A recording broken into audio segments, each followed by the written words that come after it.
সবুজ মনোরম পরিবেশ আমরা সবাই কিন্তু পছন্দ করি। আমি আমার ঘরকে একটু সবুজ পরিবেশ দেওয়ার চেষ্টা করতেছি, যদিও এটা পুরোপুরি সম্ভব না। তারপরেও যতটুকু সম্ভব চেষ্টা করতেছি ঘরের পরিবেশটা একটু স্বাভাবিক করে রাখার জন্য। আসসালামু আলাইকুম, আমি লিলি, বাংলাদেশি ব্লগার লিলিস ফ্যামিলিতে সবাইকে আরো একবার স্বাগত জানাই। কাছে কিংবা দূরে, দেশে বা দেশের বাইরে, যে যেখান থেকে আমার আজকের ভিডিওটি দেখছেন, আশা করি সবাই আল্লাহর অশেষ রহমতে ভালো আছেন, সুস্থ আছেন। শুকর আলহামদুলিল্লাহ, আমরা বেশ ভালো আছি।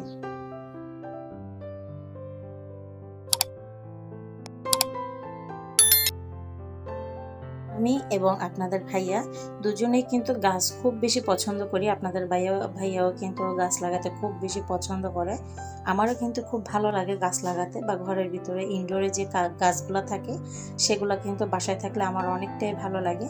তা আমার বাসায় কিন্তু মোটামুটি গাছ আছে, তবে ব্যালকনিতে। তো আপনাদের ভাইয়া হচ্ছে ইনডোরে দেওয়ার জন্য কিছু গাছ আনছে। এখানে হচ্ছে কয়েকটা পাম গাছ, তো সবগুলো হচ্ছে নার্সারি থেকে আনার পরে এক জায়গায় ছিল, মানে ওরা হচ্ছে একটা পলিথিনে করে, যেহেতু একটা গাছ দেয় কিন্তু এর গোড়া দিয়ে কিন্তু আরো কয়েকটা কড়ি বা ছোট ছোট গাছ বের হয়েছিল। এখানে হচ্ছে একটা টবে মোট 6টা গাছ ছিল। তা আমি এই 6টা গাছকে 3 ভাগে ভাগ করে, মানে দুইটা দুইটা করে এক একটা টবে দিয়ে, তারপরে হচ্ছে এই যে আমার রুমে একটা, আর একটা হচ্ছে যে আমার রুমের যে সামনে একদম ফ্রন্ট সাইডটা আছে, মানে বাসা থেকে ঢুকতে একদম সোজা যে জায়গাটা আছে ওখানে দিছি। আর একটা হচ্ছে আউটসাইডে যে রুমটা ছিল ওখানে বসাই দিছি। মাশাল্লাহ, গাছগুলো টবে দেওয়ার পরে কিন্তু খুব বেশি ভালো লাগতেছিল। এর আগে কিন্তু এতটা ভালো লাগে না, তবে যখন এটা টবে দিয়ে সুন্দর করে চারপাশে মাটি দিয়ে লাগানো হয়েছে, এটার কিন্তু সৌন্দর্যটা আরো বেশি বৃদ্ধি পাইছে। যাই হোক, গাছগুলো লাগানোর পরে হচ্ছে গিয়ে এখানে আমার যে দু একটা ধোয়াপালা ছিল সেগুলো ধুয়ে নিয়ে আসছি। বাচ্চাদেরকে হচ্ছে স্কুলে দিয়ে আসছি, আর তারপরে হচ্ছে এই টুকিটাকি যে ছোট ছোট কাজগুলো থাকে আমার সংসারে সেগুলো করে নিচ্ছি। আশা করি আপনাদের কাছে একটু হলেও ভালো লাগবে। ভালো লাগলে প্লিজ ছোট্ট একটা লাইক দিয়ে ভিডিওটি কন্টিনিউ করবেন।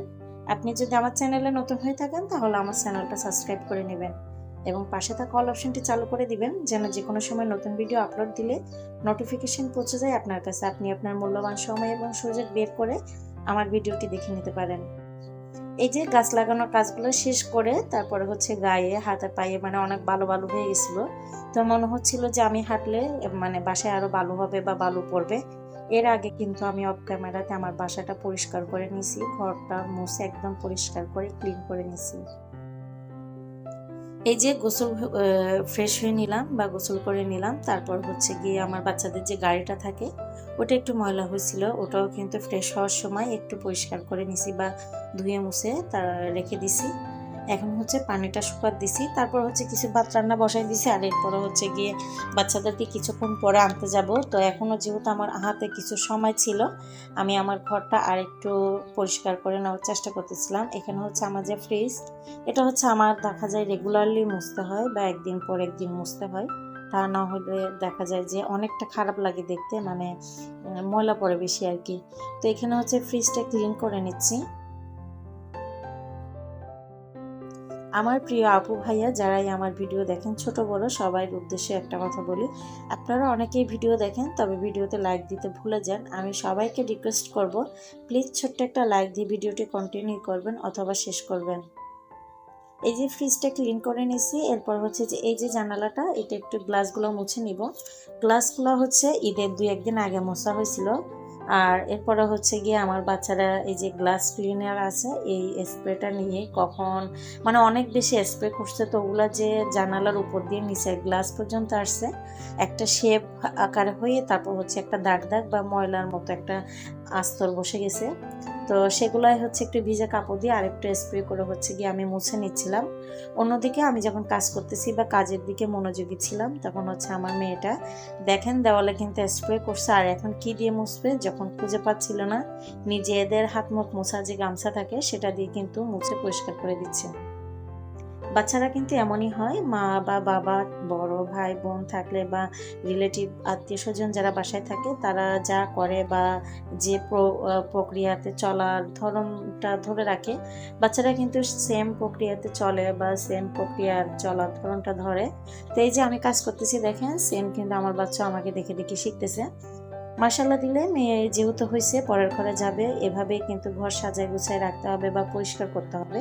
এই কাজগুলো কিন্তু আমরা অনেকেই আছি বাচ্চাদেরকে দিয়ে করাই না বা শিখাই না। তবে আমি মনে করি বাচ্চাদের পড়ালেখার পাশাপাশি বিশেষ করে মেয়েদেরও কিন্তু ছোট ছোট কাজগুলো আস্তে আস্তে শিখালে কিন্তু দেখবেন পরবর্তীতে গিয়ে এই অনেক আছে যে কাজ করতে চায় না বা একটা আলসেমি চলে আসে, ওই জিনিসটা কিন্তু আর আসে না।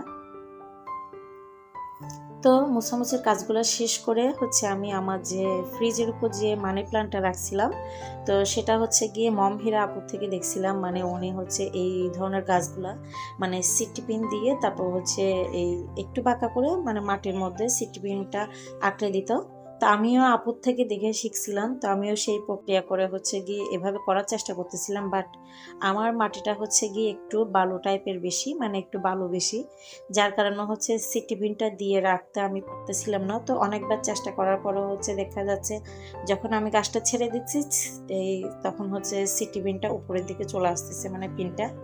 তো এরকম করে বেশ কিছুক্ষণ চেষ্টা করলাম মলমগুলো পিন দিয়ে, তো হচ্ছিল না। পরে হচ্ছে গিয়ে আমি আমার যে বাসায় যে জবা ফুল গাছ আছে, তো সেই জবা ফুলের ছোট ছোট ডাল কেটে এনে তারপর হচ্ছে এভাবে একটু বড় করে করে যেন নিচ পর্যন্ত যায়, সেভাবে হচ্ছে দিয়ে সবগুলা মানে যে সাইডের লতাগুলো ছিল মানে আঁকড়ে মাটির মধ্যে ধরে রাখার যে সিস্টেমটা, সেভাবে একটু কুড়ে কুড়ে মানে কয়েকটা দিয়ে লাগাই দিছি। তারপর হচ্ছে আবার কাজটা প্রপারলি ভাবে টপের চারদিকে ঘুরে তারপর হচ্ছে সেট করতে পারছি।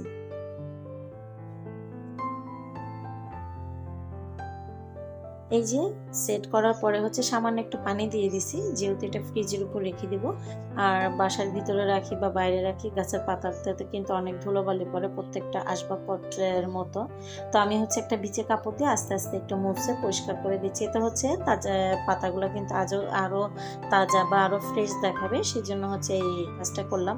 যাই হোক, আমি এই কাজটা করে কিন্তু কমপ্লিট করে নিয়েছি। এই যে আমার ফাইনালি দেখেন আমার টপটা কিন্তু রেডি করা শেষ। যখন এই মাথার পাতাগুলো আরও বের হবে তখন কিন্তু এটা আবারও লম্বা হয়ে নিচের দিকে ঝুলে যাবে, তখন কিন্তু আবারও দেখতে বেশ ভালো লাগবে। এদিকে হচ্ছে দেখেন আমার ভাতগুলো হয়ে গেছে। আর সকালে হচ্ছে অফ ক্যামেরাতে বাচ্চাদেরকে টিফিন দিয়েছিলাম নুডলস রান্না করে, সেটাও একটু শেয়ার করলাম আপনাদের সাথে। এরপর হচ্ছে কিছু চিংড়ি মাছ দিয়ে মিষ্টি কুমড়ো রান্না করব। তো এখানে হচ্ছে কিছু মশলা আর চিংড়ি মাছ কষায় নিছি ভালোভাবে। এরপর হচ্ছে মিষ্টি কুমড়োটা দিয়ে একটু ঝোল ঝোল করে রান্না করে নিব। ভিডিওর এই পর্যায়ে বলে দিতে চাই আমার প্রিয় আপু ভাইয়েরা যারাই দেখতেছেন, যদি কথায় বা কাজে কোনো ভুল ত্রুটি হয়ে থাকে সবাই ক্ষমা সুন্দর দৃষ্টিতে দেখবেন। আর ছোট্ট একটা লাইক দিয়ে ভিডিওটা শেষ করবেন। তো এই যে একটু কষায় নিয়েছি, দেখেন মিষ্টি কুমড়া কিন্তু একটু কাঁচা কাঁচা ছিল, যার কারণে হচ্ছে আমি ভাজি না করে একটু ঝোল টাইপের করে নিচ্ছি এটা, যাতে এটার একটু টেস্টটা ভালো আসে। মিষ্টি কুমড়া যেটা একদম পাকা থাকে ওটা কিন্তু ভাজি করলে বেশ ভালো লাগে, তবে কাঁচাটা এভাবে রান্না করলে কিন্তু মাশাআল্লাহ বেশ ভালো লাগে। আজকের ভিডিও এখানে শেষ করবো। সবাই ভালো থাকবেন, সুস্থ থাকবেন। আল্লাহ হাফেজ, আসসালামু আলাইকুম।